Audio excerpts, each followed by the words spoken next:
Selamat petang, salam sejahtera, salam satu Malaysia, salam Perak Aman Jaya. Saya ucapkan kepada warga Dewan sekalian, saya Siti Zulaika binti Daud selaku moderator kita pada hari ini. Baiklah, sebelum saya menjemput ahli panel untuk memulakan langkah dan mengatur bicara, adalah lebih elok untuk kita saling berkenal-kenal terlebih dahulu. Sebelum kata bersulam bicara, sebelum ilmu menusuk dada. Kata orang tak kenal maka tak cinta. Baiklah, saya memperkenalkan Henry Benson Anak Bungai, seorang yang tegas pendirian dalam menyatakan pendapatnya. Beliau merupakan ahli panel kita yang pertama. Selamat datang saudara, apa kabar? Kabar baik saudari, terima kasih. Seterusnya panel kita yang kedua ialah saudari Clarissa Endi Anak Juli. Kelihatan kecil-kecil cili padi, tetapi sudah semestinya ilmu di dada membuat-buat untuk dilontarkan sekejap lagi. Apa kabar saudari?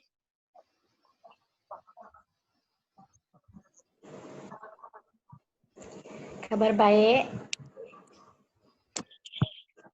Ahli panel kita yang ketiga pula ialah saudari Emily Racha Anak Empaga yang tak lekang dengan senyumannya dari tadi. Apa kabar saudari? Kabar baik juga. Terima kasih. Seterusnya panel kita yang terakhir adalah saudari Niki Jamil. Walaupun nampak pemalu, tapi kelihatannya seperti peta berbicara. Apa kabar saudara? Oh ya, kabar baik saudari. Oke, baiklah.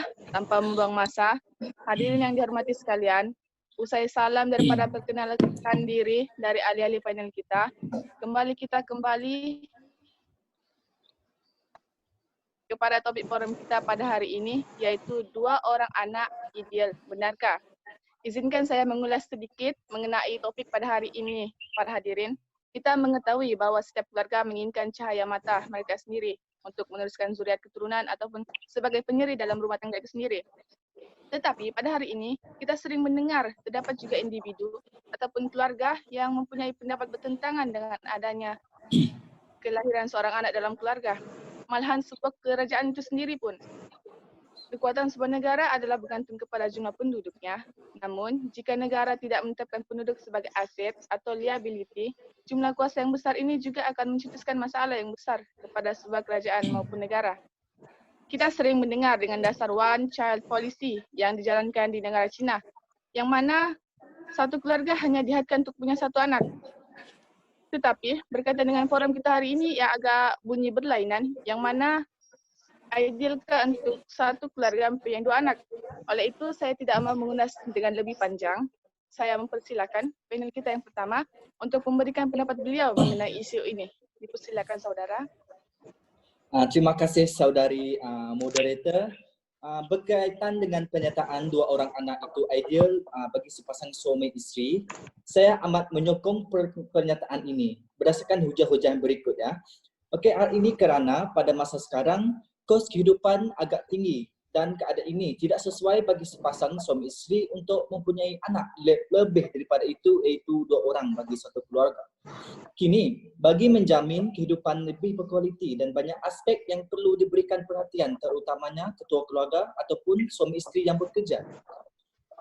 Oleh itu, mempunyai bilangan anak yang lebih ramai daripada 2 akan mendatangkan kesukaran kepada ibu bapa untuk menyediakan kelengkapan yang secukupnya kepada anak-anak mereka.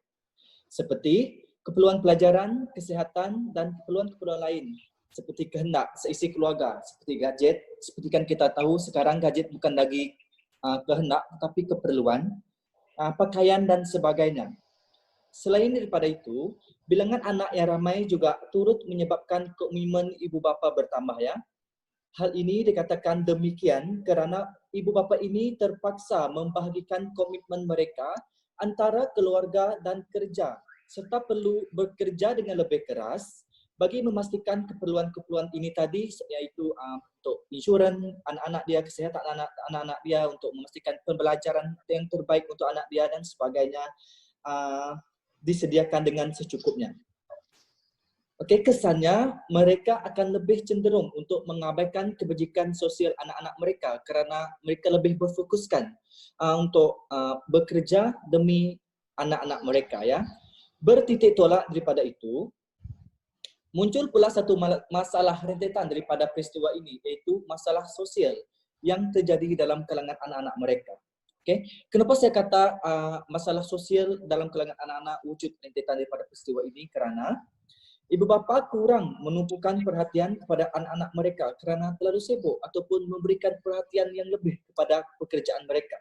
Okey, kejadian ini dapat kita lihat apabila ada segelintir ataupun kejadian ini dibuktikan dengan apabila ada segelintir pelajar yang bermasalah di sekolah. Okey, kalau kita lihat pelajar bermasalah di sekolah ini puncanya adalah daripada keluarga yang kurang kasih sayang. Ataupun dalam kata lain, ibu bapa dia kurang mementingkan kebajikan ataupun kurang memberikan kasih sayang kepada anak-anak mereka. Okey, jadi untuk meraih semula kasih sayang yang daripada ibu bapa, budak-budak ini ataupun murid-murid ini melakukan masalah sosial lah seperti ponteng, vandalism atau lebih teruk masalah bully. Okey. Masalah sosial ini juga dalam kalangan anak-anak bermasalah ini juga dapat daripada persekitaran seperti pengaruh rekan sebaya dan media sosial, dan lebih teruk masalah ini menjadi lebih serius dalam masyarakat kita pada hari ini apabila ibu bapa kurang menitik beratkan keperluan anak-anak dia ataupun kurang mengambil berat terhadap anak-anak dia sebab dia sibuk bekerja. Kan sebab dia terpaksa menyediakan kemudahan-kemudahan yang dia kata memenuhi kehendak anak-anak dia ya. Okey, berdasarkan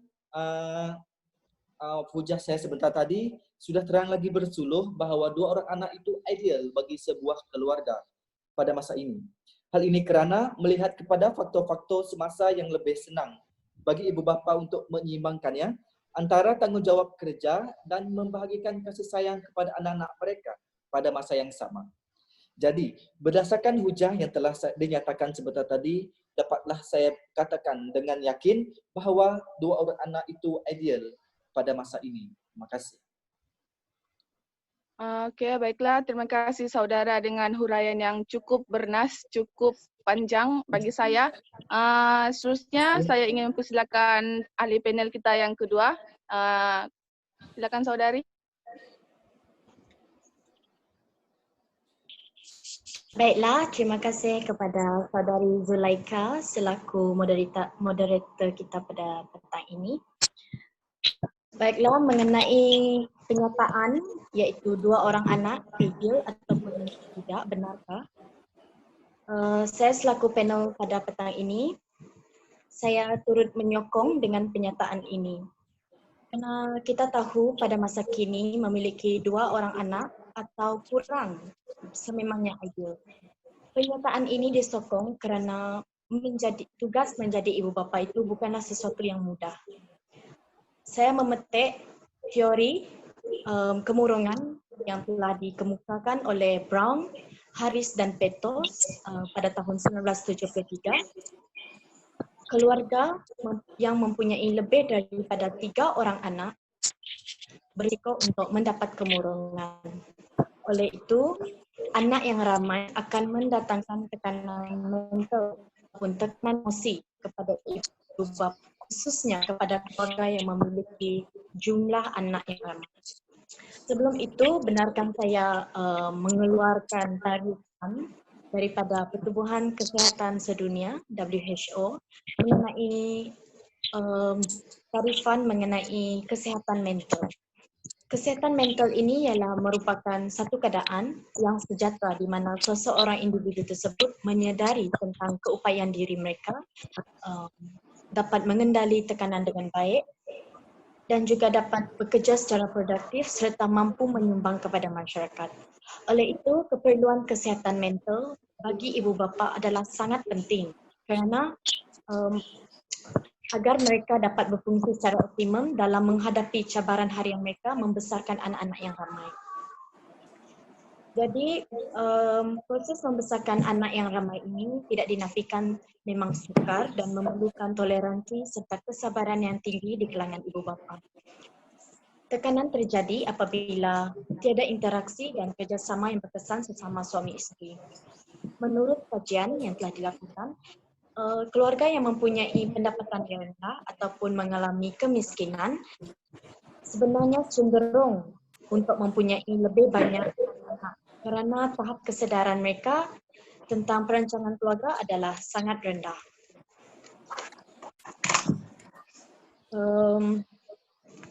Sebentar ya. Apabila keluarga tersebut mengalami kesempitan wang, maka pelbagai tekanan yang akan dihadapi bukan sahaja kepada ibu bapa, malah kepada anak itu sendiri. Sebagai contoh kita ambil, dan saya ambil daripada apa yang panel 1 katakan tadi, remaja ni anak-anak ni dia punya keperluan mereka sendiri. Kadang-kadang apa yang kita fikirkan kehendak telah pun menjadi keperluan mereka. Sebagai contoh, telefon bimbit dan juga komputer riba. Tekanan dalam keluarga terjadi apabila keperluan mereka itu tidak dapat disempurnakan, tidak dapat disempurnakan ataupun dipenuhi oleh ibu bapa mereka dengan kadar yang segera. Jadi tekanan itu dirasai bila anak-anak ini menekan ibu bapa untuk menyediakan keperluan tersebut dengan kadar yang segera. Tekanan emosi juga turut dialami oleh ibu bapa yang tiada kemahiran dalam mengenali tingkah laku anak-anak. Baiklah, ibu bapa, ramai yang telah kita lihat, ibu bapa selalunya mempunyai kesukaran dalam membezakan tingkah laku anak-anak, adakah ia normal ataupun bermasalah. Jadi perkembangan mental dan moral anak-anak seharusnya menjadi perhatian utama mereka. Apabila ibu bapa tersebut memiliki anak yang ramai, lebih daripada 2, maka mereka menghadapi kesukaran dalam mengawal tingkah laku anak-anak tersebut. Jadi, tekanan emosi berlaku di kalangan ibu bapa apabila anak-anak ini memiliki tingkah laku yang dinamakan sebagai tantrum. Tantrum ini adalah perkara yang biasa sebenarnya dalam proses kanak-kanak itu membesar dan dalam proses mereka menjadi lebih berdikari serta mereka mahu mengawal diri mereka sendiri. Tantrum di kalangan anak-anak ini terjadi apabila kehendak mereka tidak dipenuhi.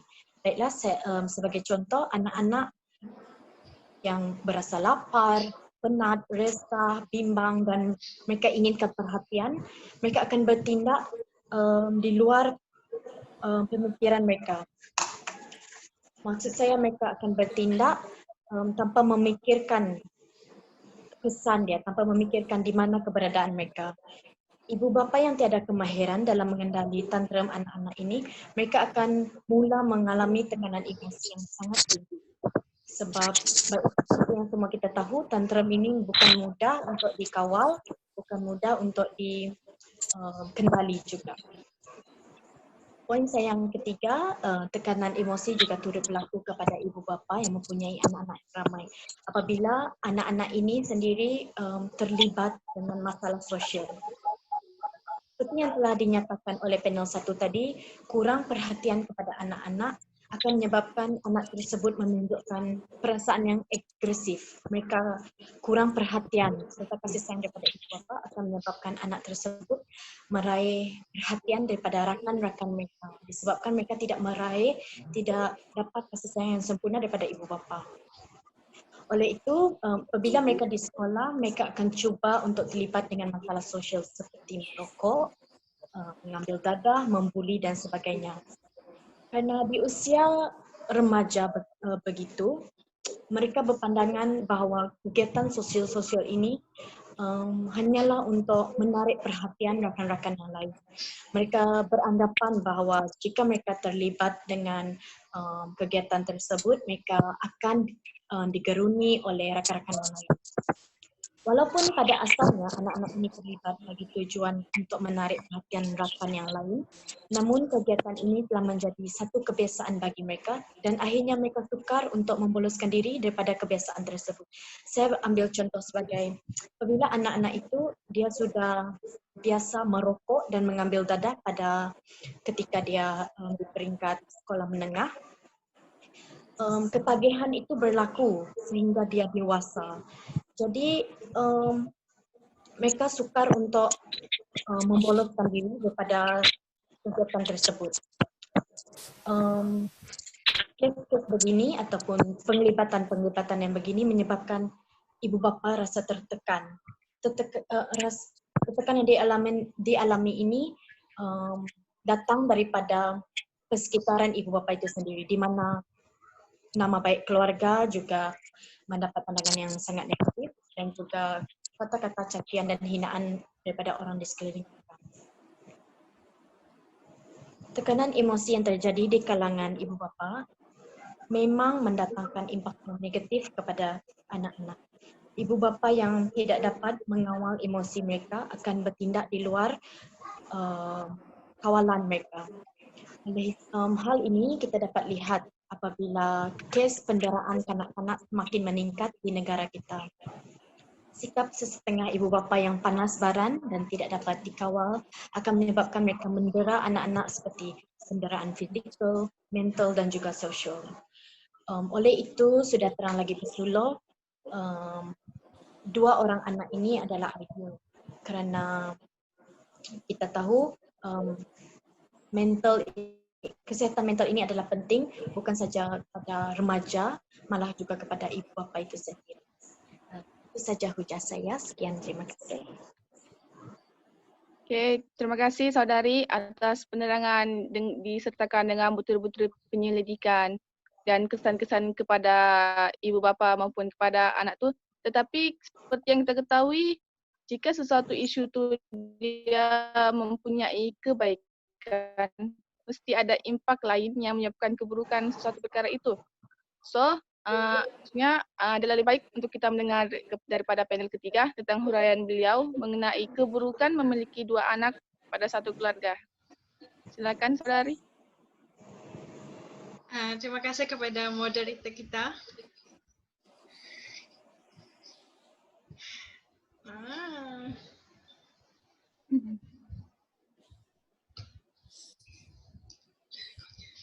Terima kasih kepada moderator kita. Saya berpendapat bahawa memiliki dua orang anak dalam sesebuah keluarga adalah kurang ideal. Hal ini kerana memiliki dua anak boleh mendatangkan impak yang negatif kepada pelbagai pihak.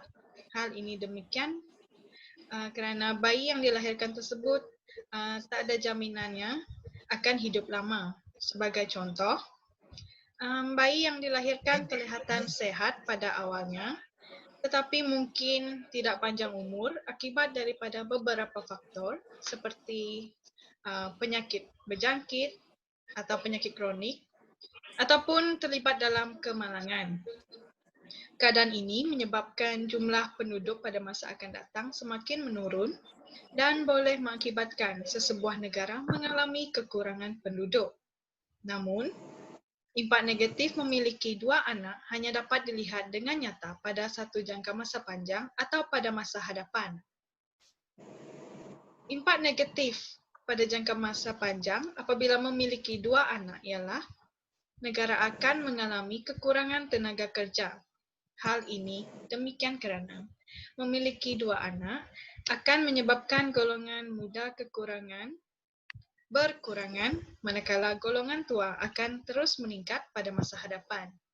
Perkara ini dapat dibuktikan melalui data statistik daripada World Bank 2020 yang menunjukkan bahawa jangka hayat negara yang mengamalkan budaya dua anak untuk satu keluarga adalah tinggi. Sebagai contoh, statistik jangka hayat pada tahun 2017 di China ialah 79.47, manakala Jepun mempunyai jangka hayat 84.1 pada tahun yang sama.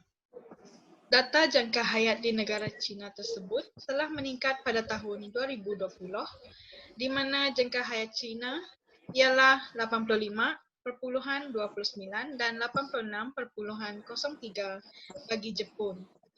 Keadaan ini menunjukkan bahawa bilangan golongan tua di kedua-dua negara tersebut adalah tinggi. Golongan tua hanya mampu memenuhi keperluan tenaga kerja dalam sektor perkhidmatan seperti pendidikan kerana mereka mempunyai banyak pengalaman dan pengetahuan dalam bidang yang diceburi. Namun, golongan muda yang sedikit tidak mampu menampung keperluan tenaga kerja untuk menjalankan sektor pekerjaan yang berat seperti sektor pembinaan dan sektor perkilangan. Tambahan pula, golongan tua yang bekerja kurang produktif menyebabkan jumlah jam bekerja adalah lebih sedikit berbanding pekerja muda kerana golongan tua ini adalah kurang aktif akibat daripada faktor kesihatan yang mereka hadapi. Oleh hal sedemikian, ramai golongan tua tidak bekerja dan pencen awal. Keadaan ini menyebabkan jumlah pekerja sedikit dan secara tidak langsung pembayaran cukai, iaitu cukai pendapatan daripada pekerja semakin berkurangan. Apabila pembayaran cukai berkurangan daripada pekerja Apabila pembayaran cukai berkurangan tetapi pembayaran pencen kepada golongan tua meningkat, maka ekonomi sesebuah negara akan terjejas. Di samping itu, kadar kesuburan merosot merupakan salah satu impak negatif kepada jangka masa panjang apabila memiliki 2 anak dalam sesebuah keluarga. Kadar kesuburan membawa maksud bilangan anak yang mampu dilahirkan oleh setiap individu, keluarga atau kependudukan. Menurut World Bank 2020, kadar kesuburan pada tahun 2017 di negara yang mengamalkan 2 anak adalah sangat rendah, iaitu 1,16 bagi Singapura dan 1,43 bagi Jepun. Hal ini demikian kerana ramai golongan wanita pada zaman kini mempunyai taraf pendidikan yang tinggi serta memiliki kerjaya yang sangat baik. Golongan wanita tersebut sudah tentunya akan sibuk serta lebih menumpukan perhatian untuk mengejar kerjaya dan berusaha meningkatkan prestasi mereka dalam bidang pekerjaan yang diceburi. Kejayaan yang diperolehi golongan wanita menyebabkan mereka berasa selesa, hidup bersendirian dan berniat untuk tidak mendirikan rumah tangga. Secara tidak langsung, hal ini menunjukkan bahawa golongan wanita tersebut tidak akan melahirkan anak. Bukan itu sahaja, kadar kesuburan merosot apabila sesebuah keluarga ingin memiliki 2 anak kerana golongan wanita ingin menjaga penampilan mereka. Hal ini demikian kerana mereka percaya bahawa melahirkan ramai anak boleh menyebabkan berlakunya perubahan pada rupa fizikal mereka seperti badan mereka menjadi semakin besar dan gemuk akibat daripada perubahan hormon yang berlaku semasa mengandung ataupun selepas mereka melahirkan anak. Terdapat juga golongan lelaki yang berasa takut untuk berkahwin awal dalam usia yang muda kerana faktor ekonomi yang rendah. Menurut Lembaga Penduduk dan Pembangunan Keluarga Negara, umur purata perkahwinan pertama bagi lelaki ialah 28 tahun, manakala 25.7 tahun bagi perempuan pada tahun 2010. Kesannya, kadar kesuburan sesebuah negara tidak mencecah sehingga angka 2 dan jika tidak diuruskan dengan baik, kadar kesuburan tersebut akan terus menurun sehingga mencecah angka 0, di mana bilangan anak yang dilahirkan dalam sesebuah keluarga tidak lebih daripada seorang anak ataupun tidak mempunyai anak langsung. Kadar kesuburan yang rendah akan memberi impak yang sangat besar kepada masa depan sesebuah negara dalam pelbagai aspek. Oleh itu, saya berpendapat bahawa sesebuah institusi keluarga yang memutuskan ingin memiliki 2 anak adalah kurang ideal. Sekian saja dari saya. Okey, sekian terima kasih Saudari Emily. Uraian yang saudari berikan sangat berlainan dengan pendapat daripada 2 saudari yang pertama. Terusnya untuk kita dapat lihat perbezaan antara isu ni adalah lebih baik untuk kita mendengar pendapat ahli panel kita yang terakhir. Okey, seterusnya silakan saudara.